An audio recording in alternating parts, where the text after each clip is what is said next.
and the LA County Fairplex. Who says it doesn't rain in Southern California? After a one-week weather delay, over 30,000 people jammed into the brand-new aluminum grandstands in the all-new stadium-style Pomona Raceway. Dave McClellan, it's a wonder what about $5 million will do to a racetrack. Incredible improvements. We saw a sample of them at the Winston Finals the year before, but it was at the inaugural race of the 1993 season that we saw the defending Winston champion Warren Johnson make his way to his favorite spot on the racetrack, the final round of Pro Stock. And his competition, well, this was a dream final for the fans. They got to see Warren Johnson up against the vaunted Dodge, driven by Scott Jeffreyon. He didn't have the best 1992, not the season he wanted, but in 93, everyone hoped the Dodge was going to fare well from the young man from Huntington Beach, California. That young man had finished number 2 in the Winston points chase the preceding year. Here was his opportunity to instantly grab the lead right at the start of the 93 season. But as so often has happened the year before, not to be. Problems for Scott Jeffreyon. A big win for Warren Johnson, 7:24 at 192. Well, I know the run wasn't that well. It started missing about half track. Apparently we broke something internally on the engine, but we got off the starting line. That's all that mattered. I think Scott may have had some trouble. I don't think it was that late. Okay, congratulations. What a way to start a season. Thank you very much, Steve. The problem Scott Jeffreyon had was a broken line lock. So in Pro Stock, the Winston champ scored early in the 93 season. What about in funny car? CRUZ PEDREGON was the number 1 qualifier in the McDonald's Oldsmobile from Larry Minor Motorsports at a 5:10, a blistering lap time for the Pomona pavement. But in round number 2, he met up with Dale Foley, the seldom raced Paisano family car, and Foley just never seems to get rusty. Here he wasn't out on PEDREGON, he left with him, but he outran the defending champion, a 5:12 to a 5:20. CRUZ PEDREGON out second round at the Winter Nationals. Not what that team had hoped for. As I said it before the beginning of the year, that this funny car season is going to be awesome. You know, these guys are out here running good, and we just got beat today, but we'll be back definitely. In the championship round, Dale Foley was nowhere to be seen because he was eliminated in the final 4 by John Force, the driver of the Castrol Oldsmobile. Force finished second in the Winston Chase in 1992. This was a mission. He said, this is Comeback Tour 93, and he started it off at the Winter Nationals with a final round appearance.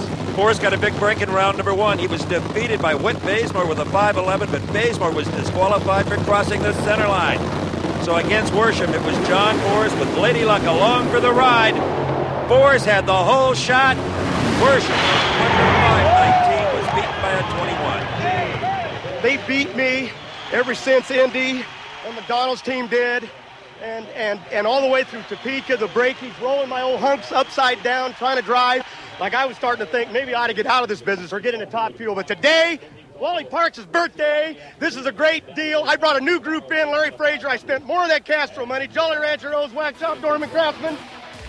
One thing was obvious at Pomona. John Force had not forgotten how to talk during the winter layoff.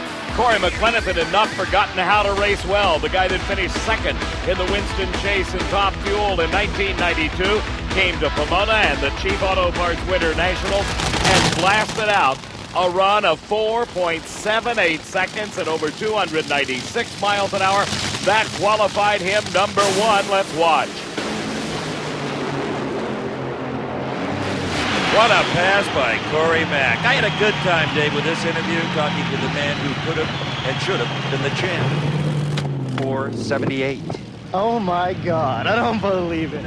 I knew it was good. She carried the wheels. I never thought she was going to set them down. And then on the top end, it started coming around. But I'll tell you, Jimmy Prock, Ted, Billy, the whole crew, they deserve it. On the very next qualifying pass, Corey Mack backed up the 478 for a new national record. Coming into Pomona at the start of the 93 season, only Kenny Bernstein had run 300 miles an hour. It was still a magic barrier waiting to be broken by the next person, and we did not have to wait long. It was round number 1 of the Chief Auto Parts Winter Nationals when Doug Herbert in the near lane lined up against Mike Dunn. As he crossed the finish line, there it was, 301.60 miles an hour for Doug Herbert. I can't believe Brissett kept telling me, one of these days it's going to run 300. And sure as heck, there was 3:01. Lapse time wasn't bad either.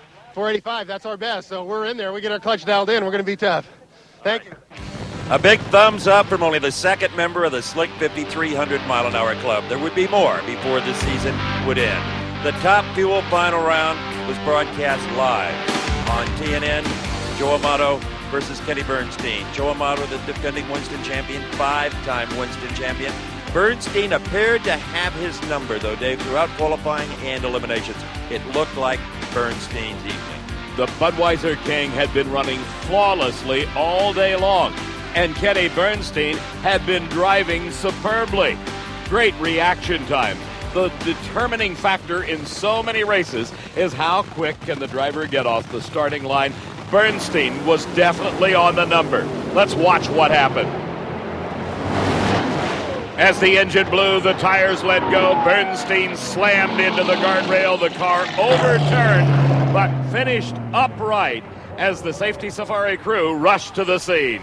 As millions of people nationwide watched on live television, their hearts were in their throats, wondering what condition was Kenny Bernstein in.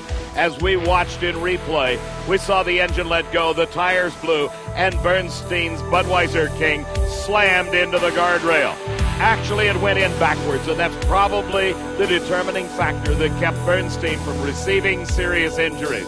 It broke in two right behind the cage. The car vaulted over the rail, turned over once, and came to rest upright. The engine, a ball of flame, had broken loose from the chassis and bounced on down track. As the safety safari arrived on the scene, Bernstein was conscious, barely. And Steve, you had a chance to talk to him live on TV. I sure did, Dave, and I had no idea personally exactly what I was going to be faced with when I arrived on the scene. I'm very happy to report that my good friend Kenny Bernstein was in pretty good shape, but speaking in foreign tongues. It's Kenny, you are indeed okay? I'm okay, Steve. Tell everybody I'm fine. I'm bell rung a little bit. Kind of feel like a NASCAR Cup car driver here at Atlanta, but not too bad. See what I mean? What's a Nathan Cup car? Steve, I think he was remembering the moment that he backed his Winston Cup car, his NASCAR car, into the wall at Atlanta. We rode on board. Watch this.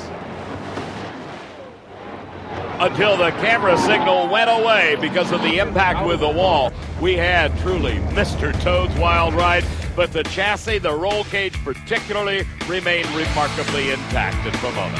All right, it was time for race number 2. Just 2 weeks later, Firebird International Raceway in the glorious desert community of Phoenix, Arizona, the Motorcraft Ford Nationals. Anybody who wondered about Kenny Bernstein's dedication to drag racing after that crash, well, he was back in a brand-new race car, and in round number 1, he had no competition because Jack Ostrander couldn't show up. And for Bernstein, it was just as well. A horrible engine explosion and fire certainly would have meant defeat had there been competition. The reigning Winston champ, Joe Amato, had qualified 7th, while Scott KALITTA had yet to flex his muscles in the qualifying wars.